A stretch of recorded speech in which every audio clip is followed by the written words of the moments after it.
Thank you very much, Goldie. I'll tell you what, it is great to be back at the Taj. It's great to be in Atlantic City. The fans of New Jersey have embraced mixed martial arts as a sport, and why shouldn't they? We're bringing them the top talent, the top fighters in the world. A lot of the credit for that goes to the gentleman who joined me now, Dana White, president of the Ultimate Fighting Championship. Dana White changed sports on TV forever, but a side that is often overlooked is his rampant gambling habit that has taken control of his life. Today we dive into some of the craziest gambling stories of Dana White, including bailing out some crazy famous streamers. 1. Run-in with the mob. Before White turned the UFC into the multimedia powerhouse it is today, he was just an average Bostonite trying to make ends meet, and even here he still found his way into trouble. As an adult, Dana found a great love for fighting and opened classes to teach the local youth how to defend themselves. When Dana needed to start paying the bills, he extended his classes to adults. He became a sort of pillar in the community. White accepted all who came through his doors. Everything was running smoothly until during one of his usual classes, he came face to face with Kevin Weeks, a known associate of James Whitey Bulger, the most dangerous man in Boston. Listen, you'd have to be brain dead to pick a fight with these guys. You know, back in those days when I lived in Southie, I mean, the whole Whitey Bulger thing was huge, but it was like, I lived in Southie, and you know, there were a lot of people, I'm sure, that dealt with Whitey and all that kind of stuff. I wasn't one of those people. I lived there. He was like the Grim Reaper of Massachusetts. Whenever he or his men came knocking, it only spelled trouble for all who saw them. Racketeering, murder, extortion, and drugs were just some of the tricks in his wheelhouse. However, when Weeks met Dana, Bulger had long lost his grip over Boston, and his gang had to resort to petty theft just to get by. It's in this context that they tried to haggle the soon-to-be millionaire out of a measly $2,500. Unfortunately for the future UFC president, he didn't have that kind of money lying around just yet. All he could do was just push their threats into the back of his mind and pray they picked someone else. Whitey Bulger thing was huge, but it was like, I lived in Southie, and you know, there were a lot of people, I'm sure, that dealt with Whitey and all that kind of stuff. I wasn't one of those people. What do you do? I ignored him. I didn't do anything.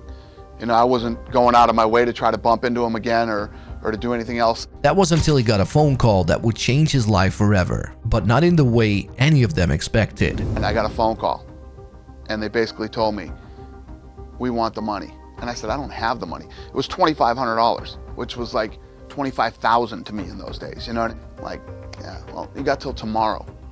You got till tomorrow, which was a Sunday. The next day was gonna be a Sunday. You got till tomorrow at 1 o'clock to give us the money. Dana wasn't left with a lot of choices, to say the least. Either to fork up the cash or else, and Dana White didn't want to stick around and find out what "or else" really meant. After all, a plane ticket is way cheaper than the money they were asking for. White fled to Vegas and met up with his childhood friend Lorenzo Fertitta of the Fertitta brothers. It was thanks to the mob that Dana found his true calling on the Vegas Strip. With Lorenzo in tow, White attended UFC 27 and saw the complete disarray it was left in by the previous owner. With his fighter know-how and Lorenzo's marketing knowledge, they transformed the UFC into the multimedia juggernaut it is today. It's not all too clear why the mobster Bulger picked out Dana White in particular, and with Bulger sleeping with the fishes nowadays, it's likely we'll never know for sure. 2. Why casinos hate him. Part of his troubled gambling legacy comes from his interactions on the blackjack table. He can afford to play fast and aggressively thanks to his vast media empire. Throughout Dana's time in Vegas, his rage, stubbornness, and deep pockets made him a nightmare for any casino wanting to keep a hold of their profits. It wasn't small potatoes either. Oh no. Dana played with entire UFC salaries on a single hand like it was nothing. He was the type to go all in when the iron was hot, and even the big budget casinos failed to keep up. I've not lost a night of cards since December 21st. And we just hit them again.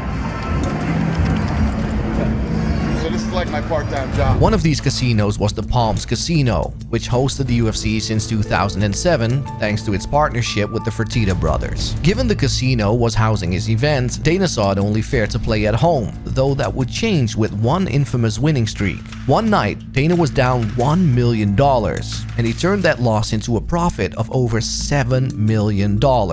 something the Palms was not prepared for at all. While this streak was great for White, who was dominating the tables, the sheer size of these sudden losses was unsustainable for the casino. As much as they wanted to just throw out Dana, ban him for life, and kick his teeth in like they usually pull with other high-stakes winners, his popularity on and off the strip made him untouchable. He was practically in the running for Mr. Las Vegas. So their compromise was just to politely ask him to not play at any of their tables again. Who was it that called you? The casino executive, the head of the casino. And she said, hey, You're done. Yeah. We love you. The greatest guy ever. We want you to hang out here all the time. We just don't want you to play. If they don't want his business, then they're not having it. So Dana pulled UFC as an event from the Palms as soon as he got the ban, costing the casino millions. Many other casinos followed suit after, leaving him only Caesar's Palace, Bellagio, and the Phoenician to fend out his thousands. 3. Bailed out streamer in the middle of the night. Dana's bets became the stuff of horror stories, with only a few being able to keep up. For example, streamer Aiden Ross, who Dana has cited as one of the few people who could match his moxie. Bizarre. Aiden's another one. 100,000 people are watching this Aiden kid. is fascinating. This guy gets on there and does. He's another guy, man. You know, I was sitting in here a couple days ago with a psychologist and Hunter, right? And these guys are fucking psychoanalyzing me, and basically they're talking about how I have no fear of risk, zero fear of risk. And Aiden Ross is one of those fucking guys too. When you actually watch Aiden sit down, and you know, we've gambled together many times. Zero fear of risk, this kid. He's fucking all in, you know, and for somebody that young to play the way that he plays with the money that he plays with, pretty badass. However, Aiden Ross' strategy perfectly highlights why Dana is as good of a blackjack player as he is. Unlike Aiden, White has the raw experience to back up his fearlessness. face up.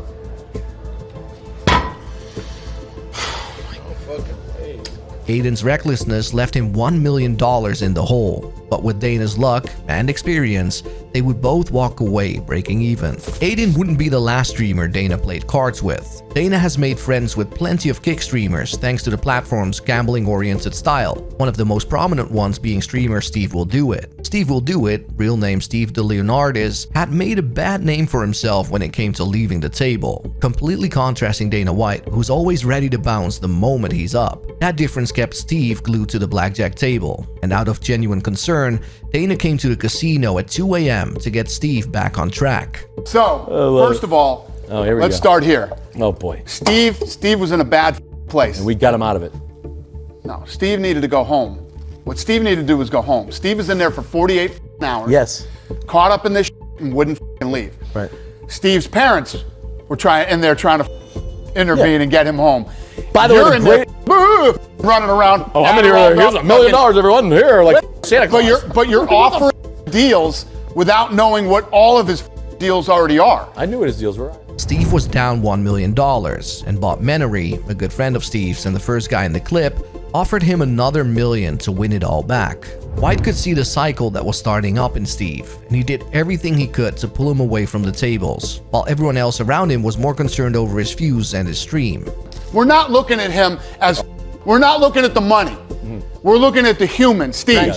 Friendship. And Steve is one of the greatest kids in the world, but best. Steve goes off the rails sometimes. I agree. Okay? And everybody who surrounds him's job is to get Steve back on the rails.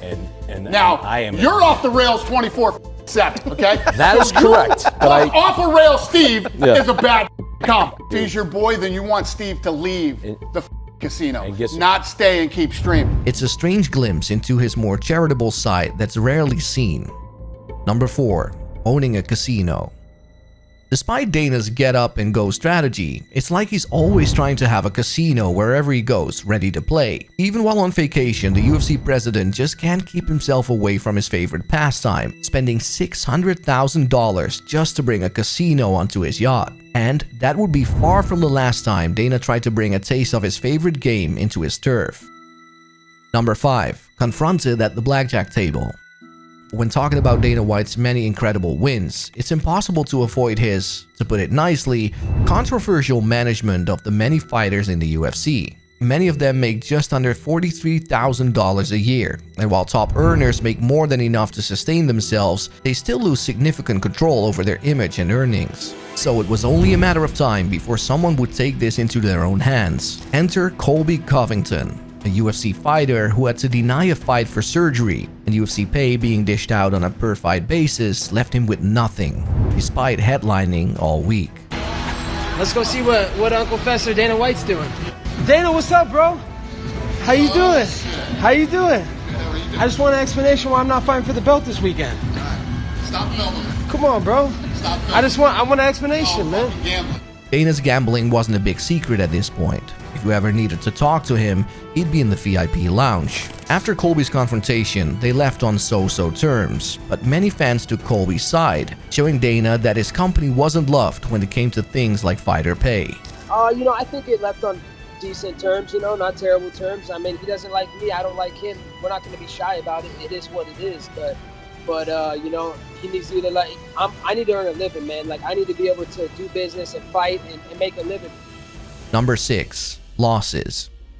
Not all of Dana's conflicts ends as amicable as this one. He's quite notorious for having a fiery temper both on and off the gaming table. Some say it's a compulsion, and people like Joe Rogan say it might be caused by Dana getting his head knocked around too many times. Regardless, Dana still positions himself as the one guy who knows what he's doing, and who can easily step away from a wager if it's too hot, but that's far from the truth. There have been countless instances where he's found himself deep in debt, and with his high-stakes lifestyle, it's sometimes to the tune of hundreds of thousands of dollars. Yet, he insists that everything is fine. He just needs to play until he can turn a profit. At his worst, Dana will sit in one spot for 24 hours straight to make his bankroll even. A feat that's only possible thanks to his UFC checks. Yeah, what's the advice for guys like Steve who can't walk away? You gotta go grab him. You gotta get him out of there. You gotta fucking get him to leave.